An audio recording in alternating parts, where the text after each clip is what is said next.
April is Child Abuse Awareness Month, and today we're talking with organizations that provide assistance to victims of abuse. I'm Bobbie Pottorff. This is Newsmakers. Joining me now is Aryn Crawford with Rapha International, a local organization that deals with child abuse and prevention and trafficking. Tell us what Rapha International is really all about. Great. Well, thanks so much for having me. So Rapha is an international organization that cares for young victims of human trafficking, sexual exploitation, and other types of abuse. A lot of our services are offered overseas. We have aftercare campuses, 2 locations in Cambodia, 1 in Thailand, and 1 in Haiti. We also do work with at-risk children to provide support for them and their families to try to prevent them from falling victim to exploitation and trafficking as well. We have a new and exciting program that we're really thrilled about to serve kids right here in Southwest Missouri. Our Hope and Healing Center has just been established at the end of last year at our headquarters here in Joplin, and we're providing trauma-focused counseling and therapy to children and young adults who have experienced trauma. Okay. And why did an international organization like Rapha choose Joplin as its home? Sure. So Stephanie Freed is our CEO and co-founder. She's from the area. She attended Ozark Christian College, and then when she founded Rapha, the headquarters ended up right here in Joplin. That's a bonus for us. And what type of training do the counselors who work with Rapha or work at Rapha, what type of training do they have? Yeah, so both of our counselors are licensed social workers, licensed counselors. It's interesting, Angie Brower is a teacher here at Southern in the social work department, and Brooke Freed, the other counselor, is a recent graduate from the social work department here. Okay. And you were talking about the Hope and Healing Center. What's new with that? What is that about? Right, so the Hope and Healing Center is a new kind of establishment and program for Rapha. Angie has been offering therapy for more than 10 years, sort of on Rapha's behalf, but we've never had an established kind of location here in Joplin for trauma therapy services. And that's been a long time dream of Rapha, to just kind of invest in our hometown, invest in the community that we live in here in the States. And so at the end of last year, a space was designated at our headquarters as the Hope and Healing Center, and that's where Brooke and Angie are providing that service. And that's for kids locally who've experienced trauma and abuse? That's right. Okay. And so what type of technique or training is proven to help kids break that cycle? Yeah, so both Angie and Brooke offer what is this kind of a mouthful. It's trauma-focused cognitive behavioral therapy, or TFCBT. That is a mode of therapy that is specifically for children who have experienced abuse. It involves kind of a trauma narrative where they kind of learn to talk about what happened to them in a way that doesn't hurt them or cause more trauma, like re-traumatization. Brooke is also licensed to offer EMDR, which is eye movement desensitization and reprocessing. Also a mouthful. That is a cutting-edge therapy that is proven to help people sort of rewire their brains to break the cycle of trauma. And we were talking earlier about trauma and abuse that happens to children when they're really young. And sort of they're programmed at a certain point. How does that help them, the eye movement? Yeah, so that is a question for somebody with a lot more education than I have. We know, because that is an evidence-based practice, that there is research that shows that specific movements and specific rhythms while you're talking about a trauma and performed while you're discussing that can help the brain to rewire itself to kind of bypass those portions that are causing trouble and causing difficulty for that child. And the trauma and abuse that they suffer, that has an effect on how they behave as adults, right? Or certainly. When they're real young, the programming. How does Rapha International, I guess, interject these training methods to stop children who have been abused from becoming trafficked victims? Sure. So just offering that support, offering a healthy, safe, kind of neutral environment to process that trauma is so important. We know that childhood trauma, or what's sometimes called adverse childhood experiences, can cause not only behavioral problems as kids get older, like substance abuse and risky behaviors, but it can also cause medical problems. Medical problems like heart disease, liver disease, even cancer are linked to adverse childhood experiences or childhood trauma. The way to counter those effects, the ways to build up that resiliency that kids need are healthy, positive relationships with adults, a chance to process that trauma in a clinical setting, and then just the ability to express themselves. A lot of kids, do that through art, through sports, through music. Just that chance to do that in a healthy way can help to counter the effects of those experiences. Wow. And we hear so much on the news and see stories on social media about kids being lured by predators online. What can you do, or what do you do to prevent that? As an adult, kids don't listen to us, oh, you're just talking. It goes in one ear, out the other. How can we change that? Sure. So that's an ongoing conversation at Rapha that we have about online safety and what we can do best to keep kids safe. And it'll be an ongoing conversation for a long time. I think that we're going to be learning about that for years to come. One direction that we go at Rapha is to think that the efforts to control kids and to watch every move they make online may be sort of futile. It may be that kids know how to use social media platforms better than we do. And when we approach it with that control, it may kind of encourage kids to go a little deeper and to hide their behavior. One thing that we like to say is online safety is just safety. And we want to talk to kids about grooming, about emotional manipulation, about the importance of understanding that not everyone is what they seem to be. And that applies online and in real life or in person. And we were talking earlier about just when you start the conversation, there's no age that's too early to talk about it. Yeah, that's right. We like to talk about having these conversations with other conversations about safety. We start talking to kids about safety so young. We start talking about the hot stove or not running into the street. And I think a lot of these conversations about body safety and boundaries and just observing surroundings, not only for dangerous situations, but observing relationships and kind of using as much discretion as possible to try to understand relationships. I think that there is no time that's too early to talk about safety. And you said you don't have to talk about sex to talk about abuse. Right, yeah. I've always said we don't have to talk about sex to talk to a child about sexual abuse. We can talk about body parts, we can talk about boundaries, we can talk about safe and unsafe touches without having to go all the way down the road to sex talk. Because that is sometimes uncomfortable, and kids at an early age don't understand that necessarily. Sure. Talk about your upcoming campaign. Yeah, thank you. So in April, Rapha is running what we're calling the Waiting for You campaign. There are places at our overseas aftercare campuses where we have physical capacity to serve more kids, but we need more monthly support to hire staff and to cover other ongoing expenses. The law enforcement and the child protective services in our locations are always bringing kids to us. They recover kids from these dangerous situations, and so we need this extra space to serve more kids. Those spaces at our campuses are not the end of the road for any kids. Our goal is for every child to be back with their family and back in a community. But while they need that safe shelter and while they need that treatment that we can offer, we need to be able to serve them at our campuses. So the Waiting for You campaign is all about new partners, people who will come alongside us and support us every month at whatever level is best for them, so that we can open up some of those rooms and we can make some room for more kids who need us. And they can find information about that on your website? Yes, go to our website, rapha.org, visit us on Facebook and Instagram. Starting tomorrow, there will be tons of Waiting for You content out there. As of April 1st. As of April 1st. Great.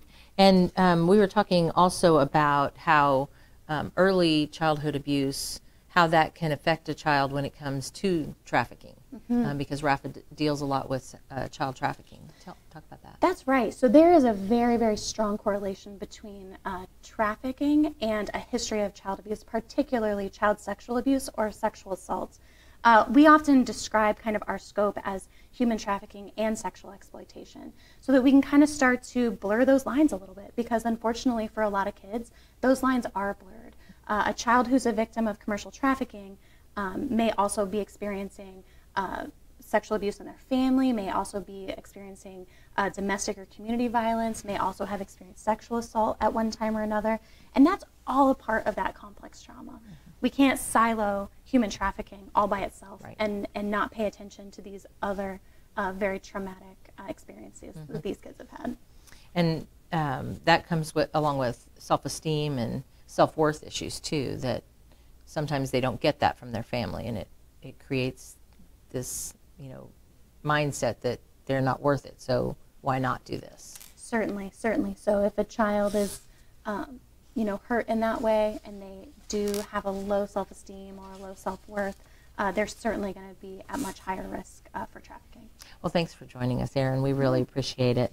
We'll be right back with Desiree Breidenstein from the Children's Center to continue the discussion about Child Abuse Prevention Month. We'll be right back.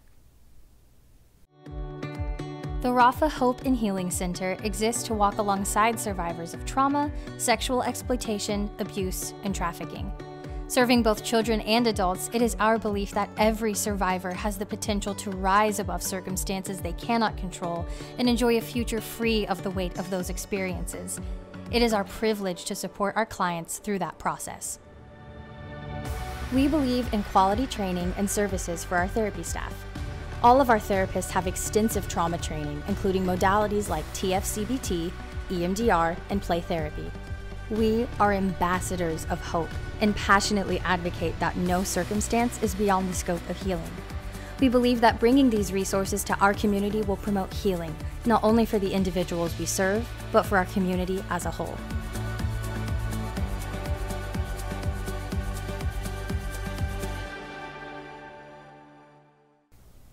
Joining me now is Desiree Breidenstein and Jeannie Stuart with the Children's Center. Thanks for joining us, ladies. I recently read information that hotline calls have been down over the past year due to the pandemic.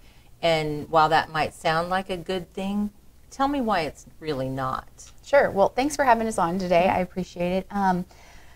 The reason why it's not is because when the children are not in school or they're isolated with their, could potentially be the person who is victimizing them and or their perpetrator. And so that's why, they're stuck in the house with their perpetrator possibly, and then they're not around people who do the hotline calls. So teachers. Yes, the majority of hotline calls are made by teachers or like resource officers or, daycare. And so if they're at home, they're away from all the people who normally see them. So it's not a good thing because they're not being seen by the people who care for them, and they may potentially be isolated with their perpetrator. And so now that people are starting to get back to school and emerging from, basically home confinement, sure, have there been more cases, or have you noticed, has there been an uptick in cases yet? Years compared to previous years, this year we had 1,000 children that we saw and provided services for, and last year it was 1,200. So I mean, the number isn't extremely down. We stayed open the entire quarantine for this area, so we were still seeing individuals or children, probably not as many. And ever since we've been back to school and things have opened up, we are seeing just as many calls in children. And it's the same type, right? Yes, I will say that I think when things kind of loosened up a little bit and children were starting back to school, we expected to see numbers come up more quickly than they have. But we have progressively increased numbers, and like in March, we are still seeing kiddos today, but we have seen throughout our 4 centers over 100 kiddos this month.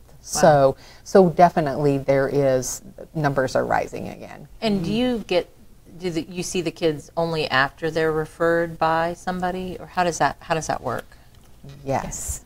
So children are referred to us by law enforcement, children's division, sometimes the juvenile office. Those are the only referrals that we can take, okay, because we work as a multidisciplinary team, mm-hmm, and those folks or those organizations are the people that are in charge of doing the investigations with kids. And so we want to limit the number of times that kiddos have to talk about their experiences. Right. So keeping in that respect, those are the people that we work with. Those are the people that we require to be there when we're providing services to those children.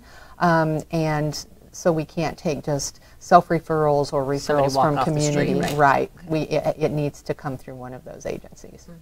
And April is designated as Child Abuse Prevention Month, but you all deal with this day in and day out.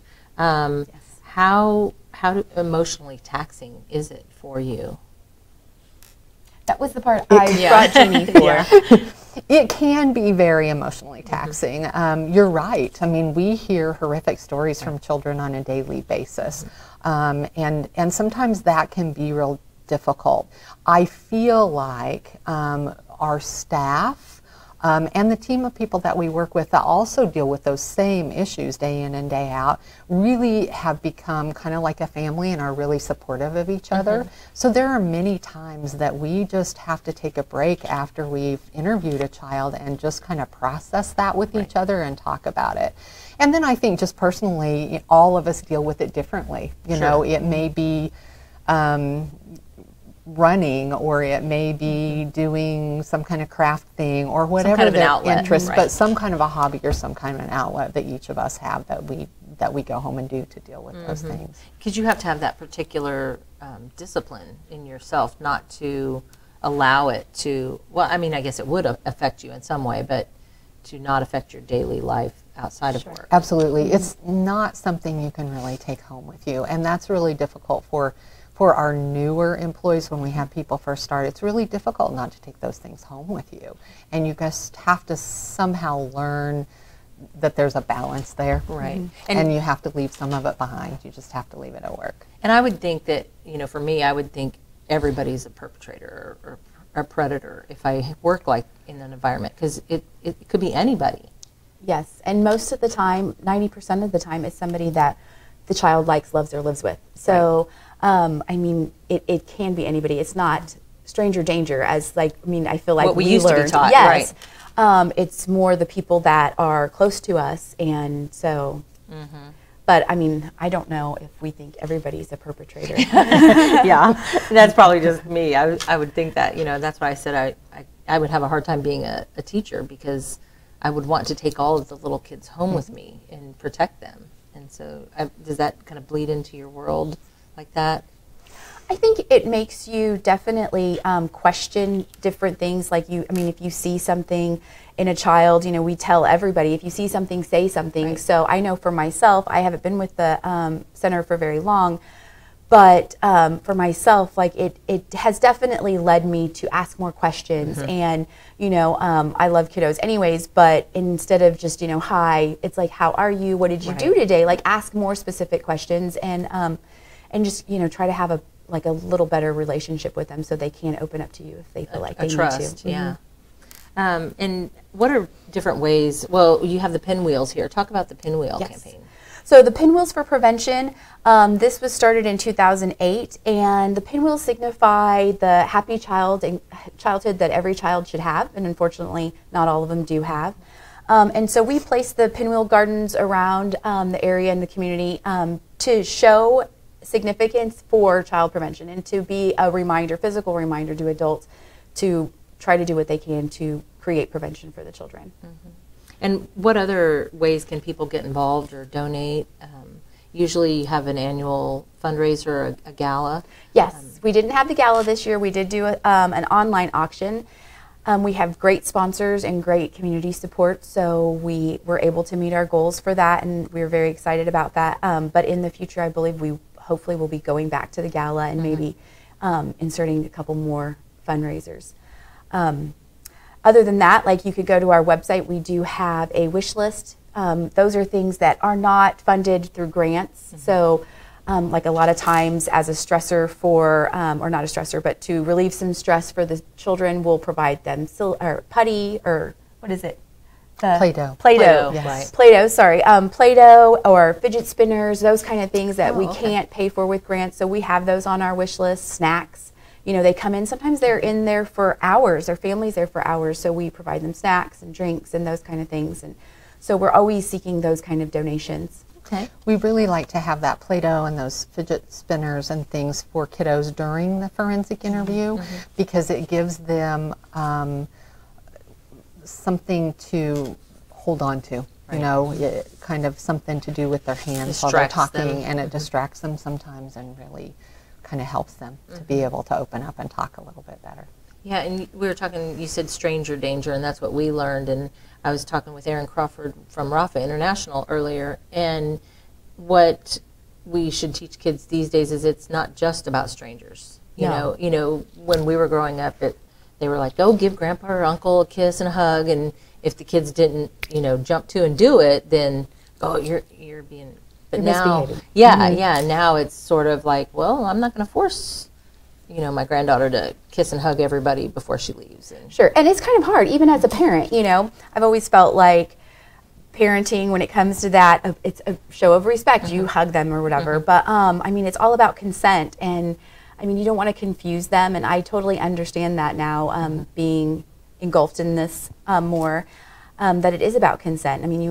You often come across children who might not feel comfortable, and it's not anything against you, it's just that they're not comfortable, and we really shouldn't force them to do that, because at what point is the line, right? Is there a line where somebody else might cross that line? And it seems to be generational, right? What we grew up with, our kids don't teach that to their kids. I think so. Yeah, at least that's what we try to convey to our younger people, is that, if kiddos don't want to give grandma or grandpa a hug or whoever that might be, then don't force them to do that. And that doesn't mean you have to immediately jump to there's a problem, but Absolutely it's something to not. look out for, with their behaviors. Well, and some children are just shy, but you don't want them to be confused with that you're forcing somebody they trust and love to give a hug, and then unfortunately that person then decides to abuse them, and what are they supposed to do at that point? Like, they've been taught that they are supposed to give into those things. Right. I saw one of the testimonials on your website from a victim, and her story was so powerful about it. It was her grandfather, and who in the family knew that. Are there signs that parents should look out for? Oh, absolutely. There's signs. One of the things could be, it's all a part of grooming. So, it could be isolation, like, trying to create opportunities for the child and that person to spend time together, whether they're going shopping or doing those kind of things. The person could purchase or spend money on that child, trying to create some favoritism there. Also, there's so many other things. I know I'm missing some. Grooming. Yes. Well, we talk about grooming a lot, how children are groomed to participate in a lot of sometimes sexual abuse activities, and how the alleged perpetrator will then maintain control of that child through secrecy, because that's kind of what sexual abuse is all about, is the power and control and the secrecy that surrounds that. And fear. And fear, absolutely. Absolutely. And so when we talk about grooming, we talk about a lot of things, but there are children that are targeted by certain people, and they are targeted for a lot of different reasons. That may be because this child has kind of a low self-esteem. It might be a situation where they don't have a lot of parental, the parents are just not really present with the child. And unfortunately, and this is of no fault necessarily of the parents, but unfortunately we have those situations with single parents where parents have to work, or there's other children, and their attention is spread pretty thinly. And these alleged perpetrators often look for situations like that where they can kind of step in and be a savior, not only to the child but also to the parent. If the parent has somebody who steps in and says, let me take this child for a while and get them out of your hair or off of your hands so you have time to do whatever, or let me take them and buy this pair of jeans that I know you struggled to be able to provide for them.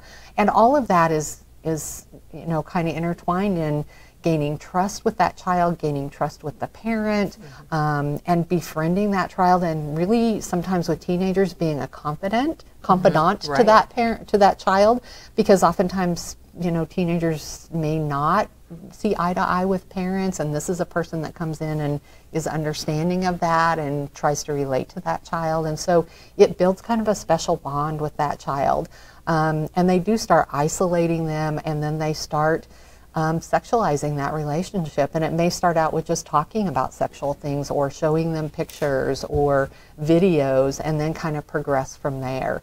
And before you know it, that child is kind of enmeshed in that relationship, and there's sexual things happening, and then, you know, a perpetrator may make threats to that child or tell them, nobody's going to believe you. You're just a kid. I'm the adult here. No one's going to believe you.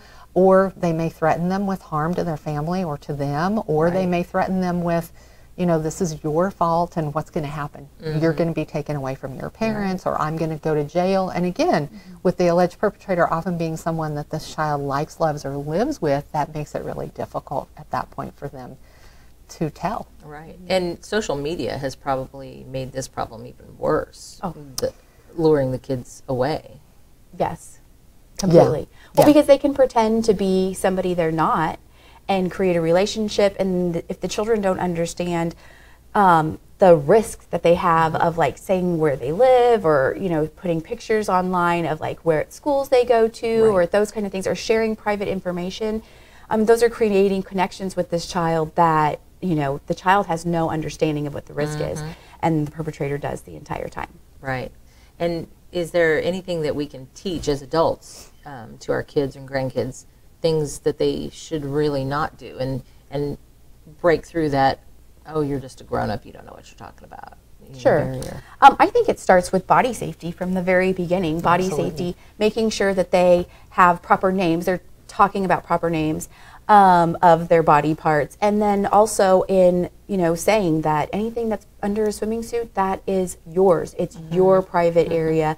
No one should touch that area. Mom and dad, like while you're taking a bath if they're little, or something like that, but no one should. And if they do, you need to tell. Right. And I think that's one of the most important things that we need to be teaching our children at any age, and reiterating that, because they might forget. I mean, and you wouldn't think they would, but it's something that is very important. And I was talking to Aryn earlier about Rapha International and child trafficking, and she said a lot of it starts at, you know, kids who have been abused as children. And Children's Center, you all have programs to help kids. Do you have any kind of follow-up, like once they've gone through the counseling and, I guess, determination of the abuse? What can we do to help kids after the fact? Well, we do have trauma therapy in our center. Any child and their family members can come, as long as they weren't the perpetrator, can come and receive trauma therapy. There is a program that they go through, and they graduate eventually from that program. I don't believe there's any kind of follow-up from there. They do have, the therapists do keep a relationship with the children, especially if the child wants to. Well, having those counseling sessions afterwards. Oh, helps, absolutely. I'm sure.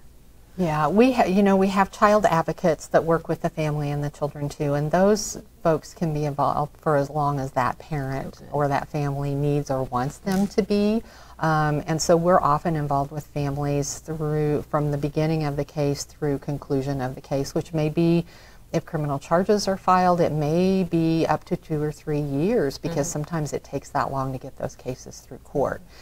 Our therapists are really good about, even though the kiddos may graduate through the program that we have for counseling, they're really good about bringing those kids back in when it gets closer to time for them to testify in court, or or if something else comes up that triggers some trauma with them.